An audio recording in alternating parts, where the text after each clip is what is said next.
बागेश्वर धाम, आचार्य धीरेन्द्र शास्त्री सब आजकल चर्चा में हैं। और चर्चा में क्यों है ये सबको पता है कि क्या धीरेन्द्र शास्त्री जो करते हैं वो पाखंड है, उसमें अंधविश्वास है, या वाकई उनके अंदर कुछ शक्तियां हैं। क्या वो डर कर भाग गए जब उनसे कहा गया कि भाई आप इसका प्रमाण दीजिए, वगैरह वगैरह तमाम चीज़ें चर्चा में हैं। चर्चा करने के लिए हमारे साथ धीरेन्द्र शास्त्री जी खुद जुड़ रहे हैं। बहुत स्वागत है आपका।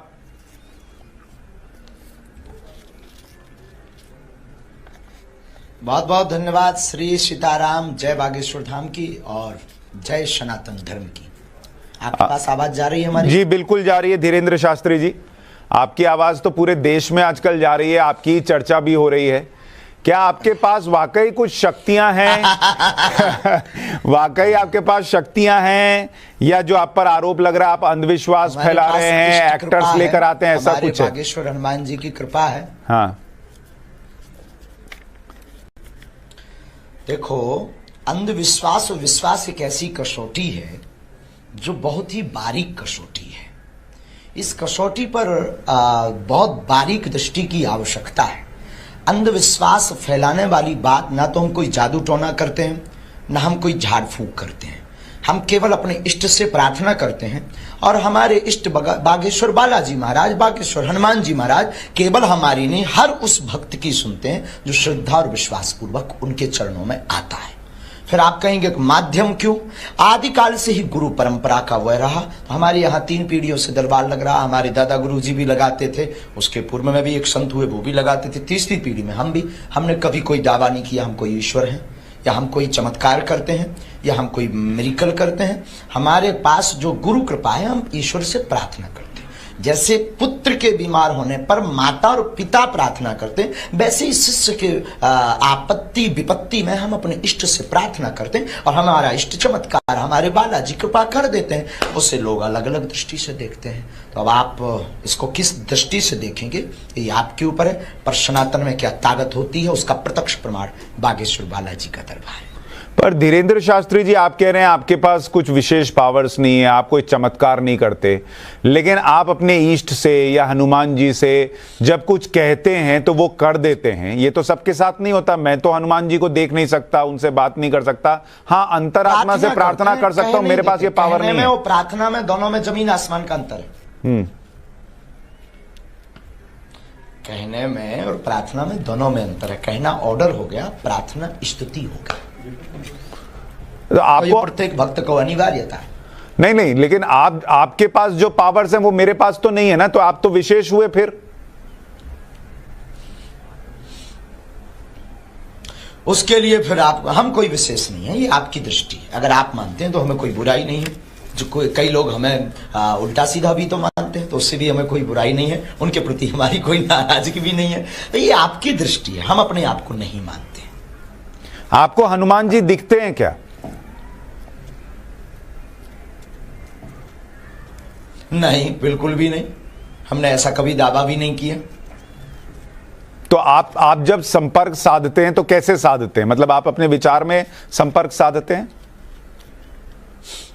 ध्यान विधि, ये आदिकाल की परंपरा है। ध्यान विधि, जिस परंपरा को हमारे पूज्यपाद दादा गुरुदेव ने हमें दी है, वह एक विधि ध्यान विधि है, आभास विधि। मन में आभास होता है, मन में तरंग जागती है कि अमुक व्यक्ति आएगा, उससे उसकी यह ऐसी पीड़ा हो सकती है। हम उसको राम नाम ले करके और कलमबद्ध कर देते हो। ईश्वर की कृपा से ये सनातन की ताकत है कि वो सत्य निकलता है। और हम आपको बहुत अच्छे से जवाब दें कि सनातन में क्या ताकत होती है। कितने भी ये पादरी और मौलवी हैं पूरे दुनिया के, बागेश्वर धाम की इस आभास और इस शक्ति का सामना नहीं कर सकते।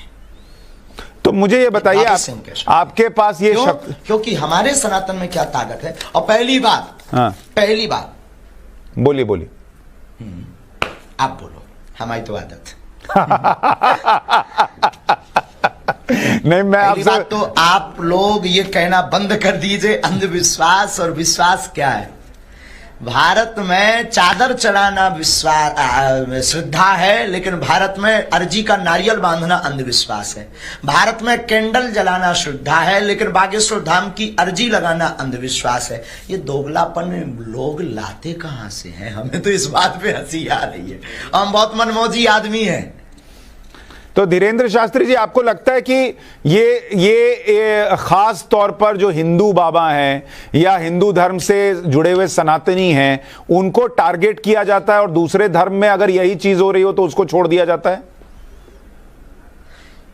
बिल्कुल। जब से हमने घर वापसी करवाई है दमोह में, जब से वनवासियों के बीच कथा की है, ये इन्होंने करोड़ों रुपए खर्च उनके ऊपर किए हैं, उनको चमत्कार दिखाकर, ट्रिक दिखाकर। हमने उनको जब रियल हनुमान जी से जोड़ा तो उन्होंने घर वापसी की और सनातन धर्म को पुनः अपनाया। तो जो व्यक्ति धर्म के धर्मांतरण के लिए 10 करोड़ खर्च कर सकता, क्या वो हमारे लिए, हमको साइड हटाने के लिए 2 करोड़ खर्च नहीं कर सकता? ये सोची समझी मिशनरियों की साजिश है, लेकिन इनसे हम डरते भी नहीं है। हमारे भारतीय संतों में और हमारे भारतीय सत्य सनातन में क्या ताकत होती है, उसका प्रत्यक्ष प्रमाण यह है कि पूरे भारत के वामपंथी पीछे लगे हुए हैं, लेकिन वो बाल टेढ़ा नहीं कर पाएंगे। हमें अपने इष्ट पर भरोसा है।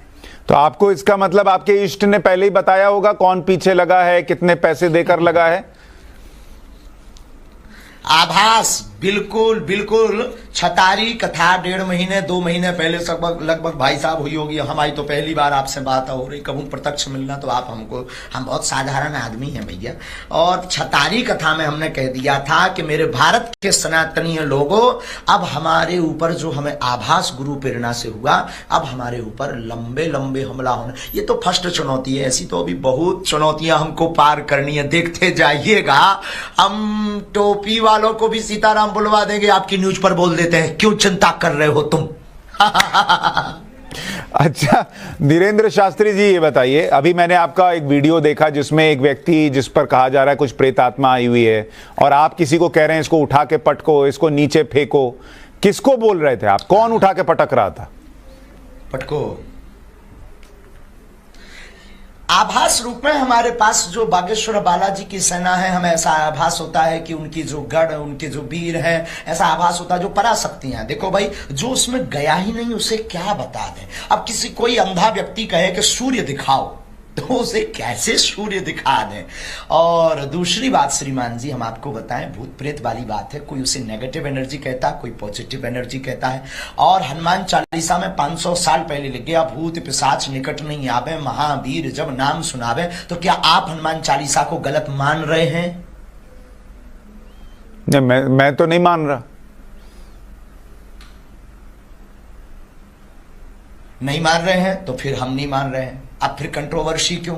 अब फिर अंधविश्वास और विश्वास क्यों? अब फिर ये हमसे क्वेश्चन क्यों कि भूत प्रेत होते कि नहीं और उस पर प्रेत है कि नहीं? ये फिर कंट्रोवर्सी क्यों? अगर हनुमान चालीसा गलत नहीं है तो फिर हम कैसे गलत हैं? उसी हनुमान चालीसा के आधार पर हम अपने इष्ट से प्रार्थना, और हमें तो भूत चढ़े नहीं, लोगों को चढ़ते हैं। हम तो किसी को बुलाते नहीं, वही आते, उन्हीं पे चढ़ते, उन्हीं के बालाजी उतार देते हैं। अब इसमें हमारे ऊपर क्यों कंट्रोवर्सी? किस आधार पर? या तो फिर आप लोग खोल करके बोलिए कि हनुमान चालीसा गलत है। अच्छा, चूंकि धीरेंद्र जी, होता क्या, मैं आपको बताता हूं थोड़ा सा। धीरेंद्र जी, अंधविश्वास है। धीरेंद्र जी, होता क्या है, भी अंधविश्वास नहीं धीरेंद्र जी, देखिए होता क्या है कि जैसे आप कह रहे हैं, आपको आपके इष्ट की सेना भी दिखती है जिससे आप उठाकर पटकवा देते हैं, या आपको पहले पता चल जाता है किसके मन में क्या चल रहा है, आप लिख कर दे देते हैं। ये चूंकि सबके पास ये पावर नहीं है, तो इसलिए लोगों को शक होता है कि ये आदमी सही बोल रहा है या गलत बोल रहा है, वो पूछते हैं। अब मैं आपसे ये अगर पूछूं कि क्या हमारे जैसा बनना पड़ेगा? सबको भी पावर मिल सकती है, हमारे जैसा पगला बनना पड़ेगा। कैसे बन सकते हैं आपके जैसा, ये भी बताइए। आपके जैसा कैसे बनना पड़ता है? गुरु कृपा। अरे भाई, कुछ भी नहीं है, केवल राम नाम का जप करो। भगवान चुनते हैं किसको क्या करवाना है। हमें सनातन के लिए उन्होंने चुना है, और हमारे जैसे हजारों लोग हैं इस धरती पर, एक हम बिरले नहीं हैं। हम पर कंट्रोवर्सी सिर्फ इसीलिए है क्योंकि उनके मिशन में हम सबसे बड़े रोड़ा हैं, लेकिन अपन भैया पीछे होने वाला नहीं है। हम सनातन का झंडा गाड़ कर रहेंगे। धीरेंद्र शास्त्री जी, आप कह रहे हैं सनातन में बहुत शक्ति है। क्या आपके सनातन में ये शक्ति है? कि मैं तो आपसे मिला नहीं, आपसे पहली बार मेरी बातचीत हो रही है, आप मुझे जानते नहीं होंगे। क्या आपके इष्ट आपको बता सकते हैं मेरा नाम क्या है? सनातनी नहीं है? क्या आपके इष्ट बता सकते हैं मेरा नाम क्या है? क्या आप सनातनी नहीं है? मैं सनातनी हूं, लेकिन मैं चाहता हूं कि और सनातनी भी आपकी इस पावर को प्रत्यक्ष तौर पर देखें। आप हमारे सन्मुख बैठिएगा, जो हमको प्रेरणा लगेगी जो हमको आभास लगेगा उसकी एक परंपरा है। हम कोई जादूगर नहीं है कि कोई भी बोले खेल दिखा दो। हमारी एक गद्दी की महिमा है और परंपरा है। कल यहाँ पर खुला हुआ दरबार लगना है 20 और 21 को। हम कोई बंद कमरे में दरबार करते नहीं हैं, हम कोई लोगों से रुपया लेते नहीं हैं, हम किसी को बुलाते नहीं हैं। हमारा लाखों लोगों के बीच में दरबार लगता है और लाखों लोग अपने से आते हैं। तो भाई कुछ ना कुछ तो जोरदार का तमाचा है और उसके लिए आप आइएगा, वरना आप वहीं बैठे बैठे कृपा पा जाएंगे तो फिर तो ऐसी पूरी दुनिया पा जाएगी। फिर कौन हनुमान जी के पास आएगा? I am not magician, I am real सनातनी डिवोटी। तो धीरेन्द्र जी, मैं थोड़ा सा इसको और दर्शकों के लिहाज से पूछ रहा हूं आपसे। जी अब दिखाओ धीरेन्द्र जी, मैं बस दर्शकों के लिहाज से पूछ रहा हूं कि क्या इसका मतलब आपका एक दायरा है कि कितनी दूर पर कोई व्यक्ति हो, आपके आसपास हो, तभी उसके बारे में आप जान सकते हैं?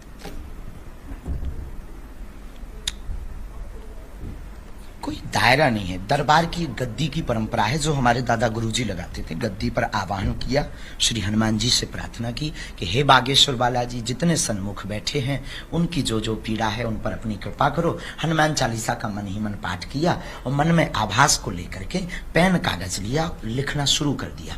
उस कागज के आधार पर हमें आभास हो जाता है कि अमुक व्यक्ति की ये अर्जी है, उसके मन में ऐसे ऐसे प्रश्न हैं और ईश्वरीय सत्ता सनातन की क्या ताकत है उसका प्रमाण ये है कि जो व्यक्ति आता उसके वही प्रश्न निकलते हैं। बस इतना है। अच्छा धीरेन्द्र शास्त्री जी, क्या आप भूत प्रेत देख सकते हैं? आपने कहा आपने हनुमान जी को नहीं देखा, आपको आभास होता है, उनसे संपर्क है। क्या भूत प्रेत देख सकते हैं आप?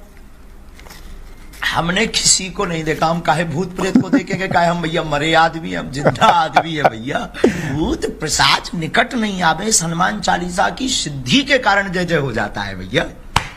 अच्छा धीरेन्द्र जी, आपको ये सब कब से होना शुरू हुआ? जब आपको लगा कि आपका ईष्ट से संपर्क हो रहा है, ये किस उम्र से शुरू हुआ? पहली बार कब हुआ? ये तो हवा। बहुत अच्छा प्रश्न, ये बहुत अच्छा प्रश्न है। हम जब 10-11 साल के थे तब जो हमारे दादा गुरुजी ग्रैंडफादर, वो जो है बागेश्वर बालाजी के उसी गांव में हम रहते थे। उसी गांव में वो सेवादार थे। वो हमको हनुमान चालीसा पढ़वाते थे, कुछ कुछ उपाय करवाते थे हनुमान जी के। तो हम 10-11 साल की अवस्था से वो उपाय करने लगे। फिर हमको 12-13 साल में आभास होने लगा। वो तो गुरु पकड़ते हैं अपने शिष्य को। हमको आभास होने लगा कि ये व्यक्ति आ रहा, हमसे ऐसे बात करेगा, ये अपना नाम ये बताएगा। तो हम बचपना था तो बोल नहीं पाते थे, लेकिन जब वो अपना नाम बताता था तो हम चौंक जाते थे कि अरे ये तो हमें पहले ही आवाज था, ये तो हमें पहले ही पता था, हम बोले क्यों नहीं। फिर जब गुरु जी का जब तक शरीर पूरा हो गया, फिर हमने अज्ञातवास साधना की, हमने राम नाम जप किया, तो हमको प्रेरणा लगी कि तुमसे सनातन का कार्य करवाना है। तो अब जो है वो दरबार लगने लगा, जैसे हमारे दादाजी लगाते थे वैसे ही हम बैठने लगे। बस सीधा सिंपल सादा जीवन है, उसमें कोई ऐसा नहीं है कि हमने कठोर तपस्या की हो ध्रुव प्रहलाद जैसी, नहीं, वो तो परंपरा है हमारी। तो धीरेन्द्र जी, जब आप 11 साल के थे और किसी बच्चे के साथ ऐसा हुआ था कि ये क्या, मैं अंदर से ये क्या पावर है, क्या हो रहा है मेरे साथ? हाँ, हमने बताया ना पहले कि ये उसका नाम हमें जैसे आभास हो जाता था, तो हम सोचने लगते थे कि हमने पहले क्यों नहीं बताया इसका नाम, तो हमें आभास, इसका ये ऐसा बोलेगा, ऐसा हमें कैसे पता लग गया। हम गुरुजी को भी पूछते थे तो गुरुजी हंसते थे। बचपना था हमारा, अभी भी हमारा बचपना गया नहीं है, अभी भी बचपन ही है। तो लेकिन जो है फिर तो गुरुजी फिर जो है हमको साधना बताए, फिर वही सीताराम नाम का जप किया। अब ये टीवी का विषय नहीं है, ये अनुभव का विषय है। देखो भाई, मोहब्बत बताने का विषय नहीं है, मोहब्बत तो अनुभव, एंजॉय विथ लाइफ। तो ये लोग जो कह रहे हैं धीरेन्द्र जी कि आप उनसे डरकर भाग गए, क्या आप इनका चैलेंज स्वीकार करेंगे? इनसे कहेंगे कि हमारे आश्रम आओ और फिर जो तुम चाहते हो वो पूछ के देखो? I accepted. हमने तो घोषणा की है, आपके चैनल पे भी घोषणा की थी। आप भारत के कोई भी मिशनरियों को, कोई भी पादरियों को ले आइए, टिकेगा नहीं, हम गीला करके भेजेंगे। हमें अपने इष्ट पर भरोसा है, आप क्यों चिंता। और रही इनकी बात, हम भागने वाले भगोड़ा नहीं आए, हम रियल हिंदू हूं, हम हिंदू शेर हैं। और भैया 7 दिन की कथा हुई, आप इनको ये क्यों नहीं पूछते इन्होंने किसी पादरी पर कभी किया, इनको आप ये क्यों नहीं पूछते क्या आपने बागेश्वर सरकार को लीगली चुनौती भेजी, कोई पत्राचार भेजा, कोई व्यक्ति भेजा, कोई जब हम कथा 7 दिन तक हमारी थी, मात्र ओनली 7 डेज तक, 11 तारीख तक, 13 तारीख तक पहले लोगों ने कहा करनी चाहिए, लेकिन 3 तारीख को हमने फाइनल कर दिया था जाने के पहले कि हम 5 से 11 तक ही कथा करेंगे, हमें गुरुजी के जन्मोत्सव में जाना है। और उसके बाद में 11 तक कथा थी, 2 दिन वहां भी खुला हुआ दरबार लगा, अभी भी नेट पे डला होगा ऑफिशियली पेज पे, 7 दिन कथा हुई, तब क्यों नहीं आए, तब क्या जूं रेंग गए थे। अच्छा, अब जब हम निकल आए, देखो भैया अपने सामने कोई बंद कमरे में कोई भी चुनौती, अब यहां भी जैसे 25 तारीख तक कथा थी, हमने 23 तक की है, करनी है हमको, और यहां से हम चले जाएं, अब 24 तारीख को वो बोले वाह हमने चुनौती दी तो बागेश्वर सरकार भाग गए, नक कटा।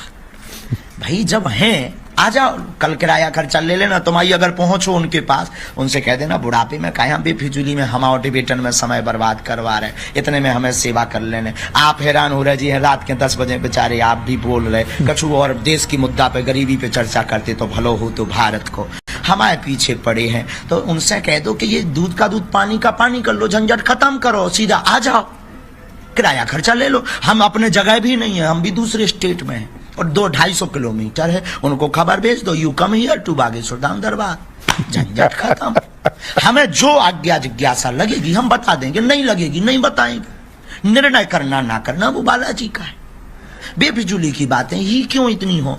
अच्छा धीरेन्द्र शास्त्री जी, आपका ये जो अनोखा अंदाज है, नाते आप बताइए धीरेन्द्र जी, आपका ये अनोखा अंदाज हमेशा से है, आप इसी तरह से बात करते हैं, जो कपड़े का स्टाइल है ये ऐसा ही है, ये आप इस तरह का भाव कैसे आता है? हम मस्त मौला रहते हैं, हमें कोई मतलब फिक्र, अरे हम मस्त मौला रहते हैं, हमें देखो ज्यादा झंझटों में टेंशन नहीं होती है, क्योंकि ये तो फर्स्ट चुनौती है, हम तो 24 घंटे मस्त मौला रहते हैं। ये हमारे गुरु की और बालाजी की कृपा है, ये सब सनातनियों का प्यार है हमारे लिए, और सब सनातनी पूरे भारत के साधु संतों का आशीर्वाद है, और हम भारत के संतों का नाम रोशन करके ही रहेंगे। हम ऐसा कोई कृत्य नहीं करेंगे जिससे सनातन झुके, हम ऐसा काम करेंगे, झंडा गाड़ेंगे कि सनातन की बुलंदी की जय जयकार कोने कोने में होगी। लेकिन धीरेन्द्र जी, बहुत सारे लोग ये भी पूछेंगे, जैसे आप कह रहे हैं कि सनातन में ताकत है और आप जो है ईष्ट से बात करते हैं, लोगों का उपचार करते हैं, दूसरे धर्म के लोग कहेंगे वो भी अपने ईष्ट से बात करते हैं, पादरी भी हो सकता है अपने ईष्ट से बात करते होंगे, कोई कान में फूकने वाला भी अपने ईष्ट से बात करता होगा, उनकी शक्तियां कम है क्या? यही तो देश का दुर्भाग्य, कभी पादरियों के पीछे गए ही नहीं तुम लोग, कभी पादरियों के पीछे गए ही नहीं तुम लोग, कभी उन पर एक्शन लिया ही नहीं। और वो जो है निरल मूलन, वो कभी उन्होंने कभी ये किया ही नहीं है। और ये हिंदू सॉफ्ट कॉर्नर है, सनातनी हिंदू, हर बार इन्हीं संतों को टारगेट बनाया जाता है, लेकिन हम टारगेट बनने वाले नहीं है भाई साहब, हमारे साथ आप लोग हो, क्योंकि आप भी तो सनातनी ही हो और आप भी हिंदू ही हो और मानव भी तो हो आप। हम किसी के रुपया लेते हो, हम किसी को पाखंड फैलाते हो, हम किसी को धमकी देते हो, हम किसी के ये दावा करते हो कि हम तुम्हारा कैंसर ठीक कर देंगे, हम तो अपने इष्ट से प्रार्थना वर करते हैं, हम किसी को बुलाते हो। अब कोई आ जाता है तो हम क्या करें श्रीमान जी? तो एक बात बताइए, आपके इष्ट आपके कहने पर किसी का इलाज कर देते हैं, उसी व्यक्ति के खुद के उन इष्ट से कहने पर इलाज क्यों नहीं करते? अरे भाई फिर वही बात, इष्ट हमारे गुलाम थोड़ी है, हम उनके चरणों के सेवक हैं। ये प्रार्थना में, साधना में, तपस्या में, ध्यान में ये ताकत है, वैदिक मंत्रों में, हम ये बताना चाह रहे हैं बस। अच्छा ये बताइए, आप जहां हैं वहां ठंड कम है या आपको भी राहुल गांधी की तरह ठंड कम लगती है? अरे नहीं नहीं, जो देखो हम कंबल पहने, ठंड कम नहीं है, हमको कंबल पहने, ये कश्मीरी कंबल पहने भैया। और आप कभी आना, एक आध बार जरूर आना, बाय न्यूज चैनल के एंकर बन के नहीं, साधारण एक स्नेहत्व के नाते, मानवता के नाते हमें लगता है आपको करीब से हमें देखना चाहिए और हमारे दरबार को ऑब्जर्व करना चाहिए। क्या हम अंधविश्वास फैला रहे या सच में लोगों को अंधविश्वास के खिलाफ जगा रहे? गुनिया, ओझा, तांत्रिक, पादरी ये बहला फैला करके, ट्रिक दिखा करके जो लोगों को बुद्धू बना रहे थे, हमने उनकी दुकानें बंद करवा दी है बागेश्वर बालाजी के नाम से। अच्छा धीरेन्द्र जी, क्या आपको लोगों का ही आपके इष्ट भविष्य बताते हैं या देश का भी बताते हैं? भारत का भविष्य कैसा है?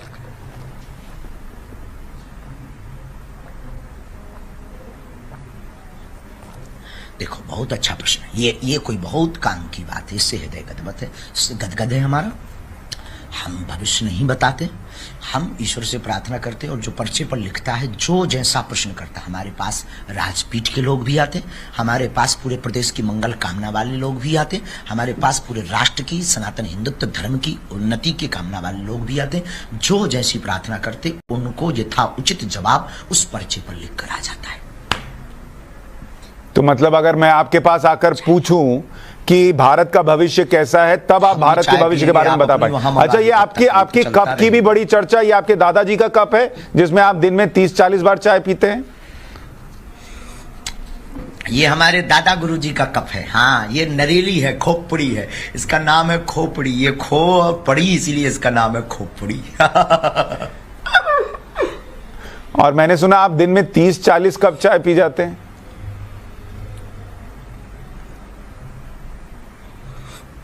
चाय पीते हैं हम बहुत दबाकर। चाय पीने से आनंद आता है क्योंकि दादा गुरुजी हमारे चाय बहुत पीते थे, तो उनका शौक हमारे ऊपर चढ़ा हुआ है। और आपको सिर्फ चाय का शौक है और भी कुछ शौक है? सनातन का शौक है बहुत तेज, चाय से ज्यादा। और आपका लक्ष्य क्या है सनातन के लिए? जुनून इतना ज्यादा है कि पूरे देश के वामपंथी लोग पीछे लग गए। धीरेन्द्र शास्त्री जी, आपका लक्ष्य क्या है? लगा है कि इनका मिशन हम फेल कर सकते हैं। लक्ष्य सिर्फ सनातन, सनातन, सनातन, सनातन, भारत, भारत, भारत, विश्वगुरु, विश्वगुरु, विश्वगुरु। तो आपको सुन के तो वो लोग घबरा जाएंगे जो ये नैरेटिव फैलाते हैं कि भारत हिंदू राष्ट्र बन रहा है।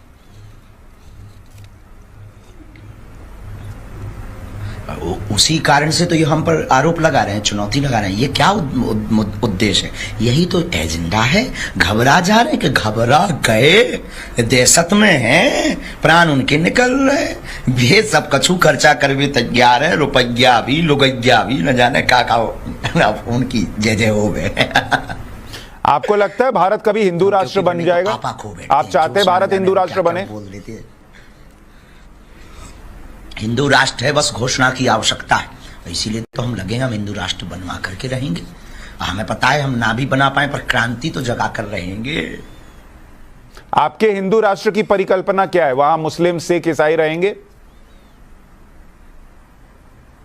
राम राज्य, रामचरितमानस का आधार। तो बिहार के शिक्षा मंत्री तो कह रहे रामचरितमानस नफरत फैलाने वाला ग्रंथ है। जहर फैलाती है, ऐसे लोग निकम्मे हैं, भारत में न रहने ही नहीं चाहिए। इन्होंने कभी राम कथा पढ़ी नहीं है, इनको हमारी क्लास में आने की आवश्यकता है। हम इनको ABCD पढ़ाएंगे कि राम कथा क्या होती है। मनमोहन प्यारे, आप इतना स्वच्छंद बोलते हैं, खुल के बोलते हैं, फिर भी सारे नेता मैंने देखा आपके चरणों में ही बैठे रहते हैं। आपको कोई पॉलिटिकल प्रेशर महसूस नहीं होता?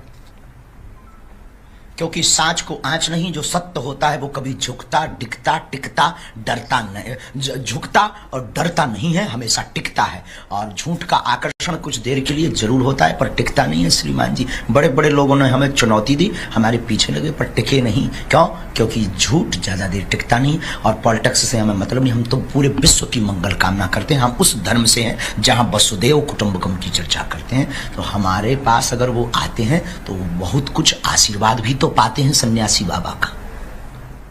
लेकिन आप जिस धर्म की बात कर रहे हैं वो तो कभी कन्वर्जन में विश्वास नहीं रखता। आप कह रहे थे कि मैं टोपी वालों को भी सनातनी बना दूंगा। बिल्कुल। क्या भाई, उनको सनातनी बनाने में कौन सी बुराई है? सनातनी मतलब वो पहले से हैं, बस कुछ दिनों के लिए भूल गए हैं। कोई अपने बाप को बाप ना कहे तो इसमें बाप की कोई गलती नहीं है, बेटा की गलती होती है। अब कोई बेटा बाप को बाप ना कहे तो इसमें उसकी बाप की बेचारे की क्या गलती है, माय डियर? पर धीरेन्द्र शास्त्री जी, उन्होंने अपना एक रास्ता चुन लिया है ईश्वर तक पहुंचने का। क्या वो रास्ता सनातन से होकर गुजरे, ये जरूरी है?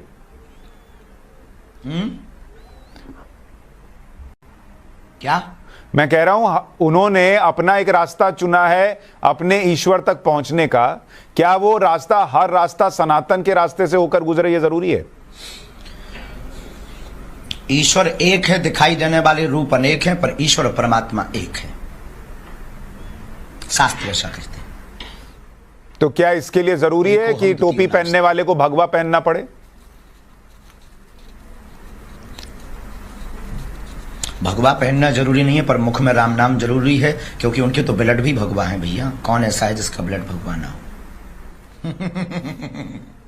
अच्छा धीरेन्द्र शास्त्री जी, आप कई बाबाओं की मैं बात करूं, कुछ आजकल उसमें से जेल में भी हैं, इसलिए भी कई बार ये प्रश्न उठने लगता है कि कौन ऑथेंटिक है, कौन नहीं है, कौन झूठ बोल रहा है, कौन सच बोल रहा है। क्या आपको लगता है वो लोग जो जेल गए या जिन पर आरोप लगे, नहीं होती हैं, उससे नुकसान हुआ सनातन का? ऐसा पाएगा, बहुत ज्यादा नुकसान हुआ। जो जैसा करेगा वो वैसा पाएगा। लेकिन हम एक बात कह देते हैं, अगर कोई षड्यंत्र के साथ फंसावे तो ये देश का और सनातनियों का दुर्भाग्य है। लेकिन धीरेन्द्र शास्त्री जी, आम आदमी कैसे समझे कौन धीरेन्द्र शास्त्री है और कौन जो है वो गलत है? उसके समझने के लिए सीधा सा उद्देश्य, जो अपने से जोड़े वो जय जय, और जो आपकी बाहें पकड़कर ईश्वर से जोड़े वह जय जय। समझदार को इशारा काफी। आप ईश्वर से जोड़ते हैं, खुद से जोड़ते हैं?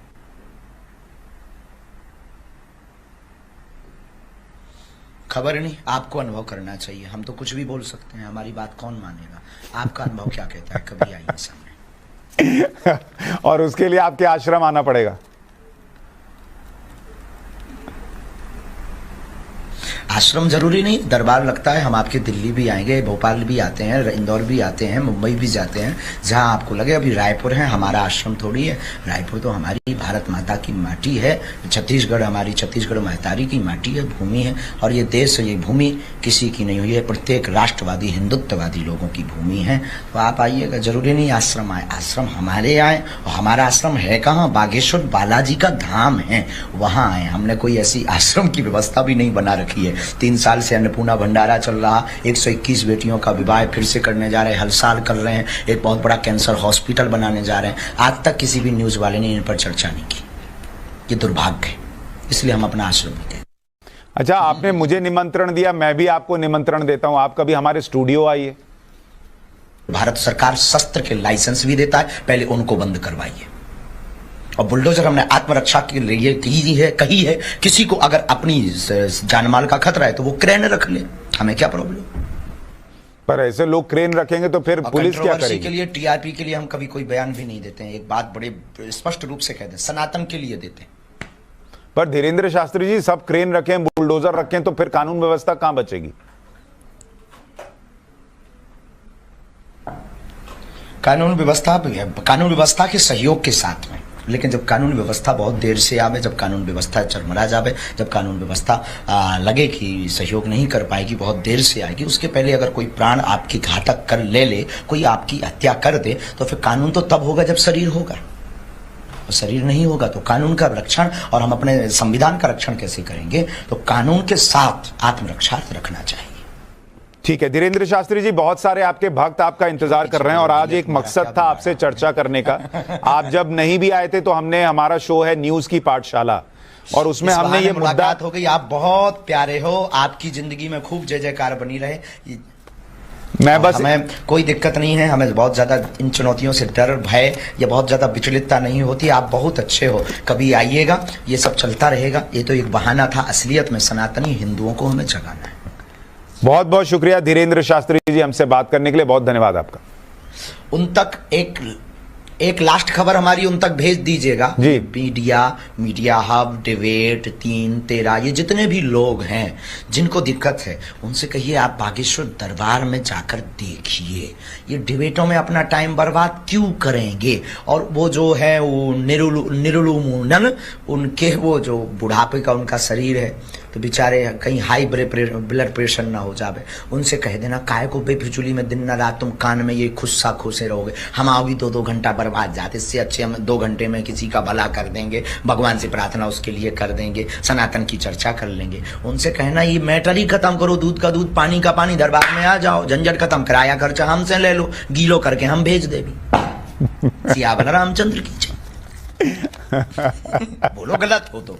और उन्होंने हमें कोई लीगली चुनौती नहीं दी है, आज तक लीगली चुनौती नहीं दी है, ना उन्होंने कोई हमें पेपर भेजा है, ना हमारे पास कोई व्यक्ति भेजा है, ना कोई उन्होंने व्यक्ति भेजा है, ना उन्होंने हमारे सामने आकर, उनके अंदर दम हो। हमने नागपुर में दरबार लगाया तब टाई फिस क्यों उड़ गए? 7 दिन हमने कथा की तब उनके परदादा याद आ रहे थे क्या उनको? सामने आओ। अब रायपुर बुला रहे हैं हम अपने क्षेत्र में भी नहीं है, दूसरे स्टेट में है, रायपुर में कल दरबार लगना है, आ जाओ। सनातन में क्या ताकत होती है हम बताते हैं प्यारे मनमोहन प्यारे। भेज जरूर दीजिएगा, नॉट कंट्रोवर्सी। हम इस चैप्टर को खत्म करना चाहते हैं, हमारा उद्देश्य सिर्फ इतना है, जो लोगों के मन में मलाल आ रहा है उस मलाल को हम शून्य करना चाहते हैं। जाते जाते एक आखिरी प्रश्न है मेरा, जवाब देने पर, सफाई देने पर, क्योंकि सांच को आंच नहीं और सत्य को प्रमाण की आवश्यकता नहीं। धीरेन्द्र जी एक आखिरी प्रश्न का जवाब देते जाइए। अंतिम, नरेंद्र मोदी जी आपको कैसे लगते हैं बतौर प्रधानमंत्री? बोलो हमारे प्यारे, बोलो। सनातनी विचारधारा वाला हर व्यक्ति हमें प्रिय है, हम किसी पार्टी के सपोर्टर नहीं है, हमारी खुद की पार्टी है बजरंगबली पार्टी, उसका निशान है मुगदर, उसका नारा है जो राम का नहीं वो किसी काम का नहीं, vote for you my dear. तो राम मंदिर तो मोदी जी ही बनवा रहे हैं, तो फिर आपको मोदी जी पसंद है इसका मतलब? बहुत अच्छा है राम मंदिर, और ये काशी का काम हो गया, मथुरा अभी बाकी है, वो उधार डला है, बहुत अच्छा है। चलिए बहुत शुक्रिया धीरेन्द्र शास्त्री जी हमारे साथ जुड़ने के लिए, बात करने के लिए बहुत बहुत धन्यवाद। जय सिया राम, जय सत्य सनातन धर्म, जय हिंदू राष्ट्र।